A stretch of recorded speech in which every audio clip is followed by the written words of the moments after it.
Hello and welcome back to Mr. Systems. Today I'll show you what WinDirStat is. It's a software that is free that you can go inside and download for free, of course. This will give you a full overview of what is on your hard disks, SSDs and so forth, what that is plugged into your PC, VM, whatever you're using. So the first thing you're going to do is that you're going to download it. You could either go directly to their website, or you can go to Nighty Night, which I have shown in a video, where you can just get in here and click it and then get your Nighty Night download from here. Just find a way for you to download it. After you have downloaded, we'll open the program. And when we get in here to WinDirStat, you can choose that it will search in all of your local drives, so it will give you an overview of what all the data is in all your drives. I'd say the best way is to just start out with individual drives to find out what is on them and what is actually filling up all the space, if you would like to free up some space. So I would like to see what is on my C drive, for example. So I can just go down here and click it, like it was already clicked, but click it. So it is highlighted, and then you click OK.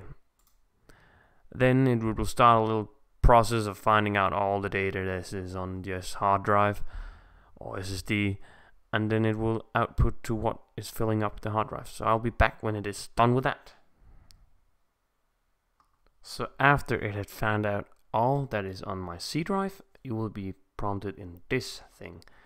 So there's different colors for different things that is on your hard drive. Let's say for this blue color that's filling up 18.3 gigabyte on my drive, that is Windows installer patches.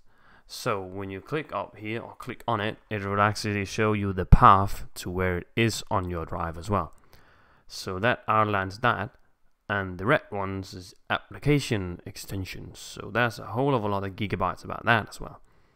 So you can actually go through this list up here of what is filling out on your hard drive, or you can just go to this view, and then you can see in Windows that's like 52.4% of the hard drive that has filled up with like 41.5 gigabyte. That's quite a lot, but that's where the OS system is and a lot of other files that you can't necessarily delete, so because it's with that. But yeah, then you can go through whatever there is on your hard drive, see if there's something you could spare, and just the best thing about this is that you can give this big overview of what is on your drive, so you can actually determine what you should delete and keep. So yeah, that's the only thing, and you can go through all these things, and then that's it. I hope this has been informative, and I hope to see you in my next video. Bye.